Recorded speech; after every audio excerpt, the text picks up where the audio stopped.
Right, and thank you very much, Jen. And as he said, I first did my master's degree in second language teaching and learning.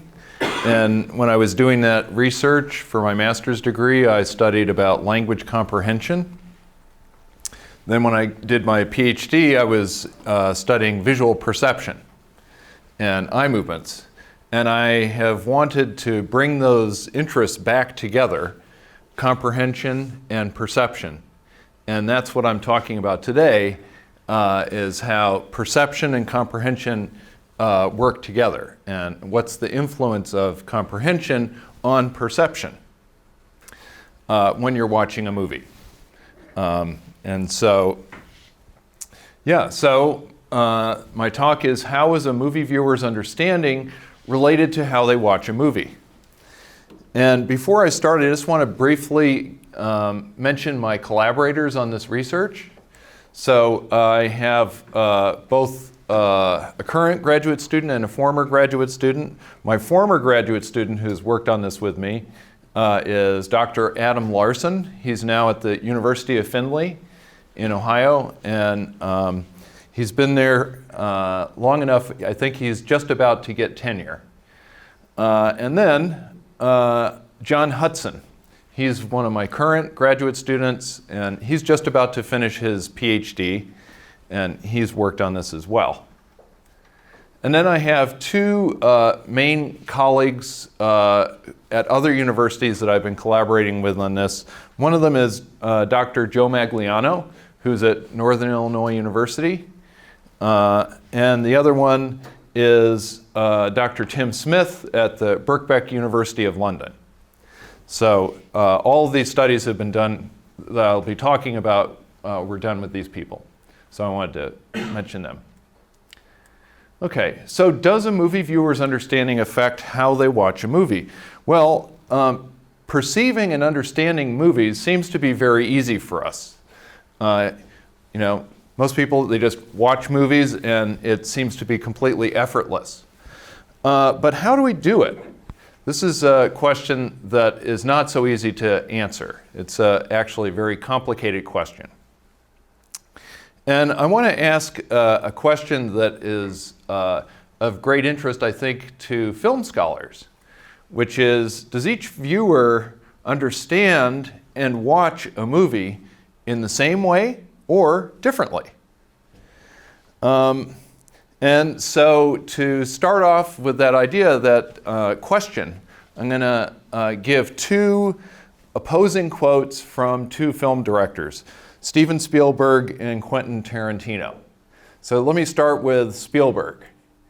He said, all of us go into a kind of a lockstep where if we were watching a tennis match, you'd see that perfect synchronicity of heads going left, right, left, right.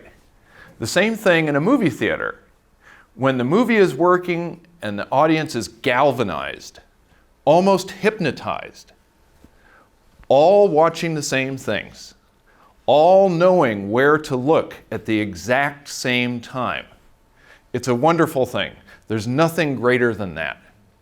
So Spielberg here is talking about the film director having great control over the audience, so that the audience, they're all looking left and right at the same time, and they all know exactly when to look, okay? And he's saying this is a really wonderful thing for a filmmaker, okay? And then we have a quote from Quentin Tarantino, and he said, "If 1 million people see my movie, I hope they see 1 million different movies." Okay? So basically he's saying he hopes that every viewer who sees his movie differently. Okay? So these are very different opposing opinions from two very famous directors. Spielberg basically talking about the director controlling the understanding and the perception of the viewer. And Quentin Tarantino basically saying he wants all the viewers to be completely different and have very different understandings and perceptions of his movies. So, obviously, different people can have very different understandings of a movie. Anybody who is interested in film knows this, okay? And I'm actually going to show evidence of that in my talk. We'll actually be measuring people's understanding and show that they're very different, okay? But does our understanding affect how we look at movies when we watch them, okay? And this is going to get at, when I say look at, I mean really like people's eye movements. Where do they look, okay? Now, for film, we don't really know the answer to this question, except from the studies that I'm going to be reporting, okay? But we do know for reading. For reading, we know that when we read, our understanding affects our eye movements, okay? So for people who are not accustomed to talking about or thinking about eye movements, let me define eye movements first. So we have our little eye icon here, and let's say there's something interesting to look at somewhere else, and so the eye is going to move to those interesting things to look at them, and when the eye moves, we're going to call that a saccade, okay? And that's French for jump, because the eyes tend to jump very quickly, okay? And when the eyes get there, when they have finished their saccade, and then they stop moving and they take in information from that thing of interest, we're going to call that a fixation, okay? It means staying in one place, okay? So when we're in a fixation, that is when we are actually processing the information there, not during the saccade. But the saccade tells us where somebody's attention went. What are they interested in? What are they paying attention to? We can tell that by the saccades. Okay? All right. So readers' understanding affects their eye movements. And let me give you an example. I'll give you an example sentence. It's a simple sentence, but it's a little bit confusing. Okay? So the bushes were planted by the greenhouse yesterday. Okay? This seems like a very simple sentence, but actually it's a little bit tricky. Because when you read the bushes were planted by, we automatically think they were planted by a person. So for example, the bushes were planted by the gardener. Okay? But then we get the bushes were planted by the greenhouse. A greenhouse is a place where you put bushes or you put plants. Okay? So a greenhouse cannot plant plants, right? So, but that means that actually planted by means they were planted near the greenhouse. Okay, so this could cause some confusion. And when we look at people's eye movements, they show us that confusion. So here's an example. Okay,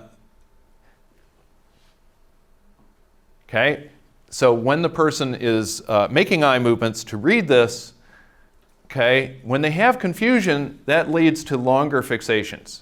Okay, so the eye will stay at the confusing place longer. Okay, and I'm sure you've recognized that yourself when you're reading and you come across a word that you don't understand, you look at it longer. Okay, that's a longer fixation. It also leads to looking backwards. Okay, those are called regressive saccades.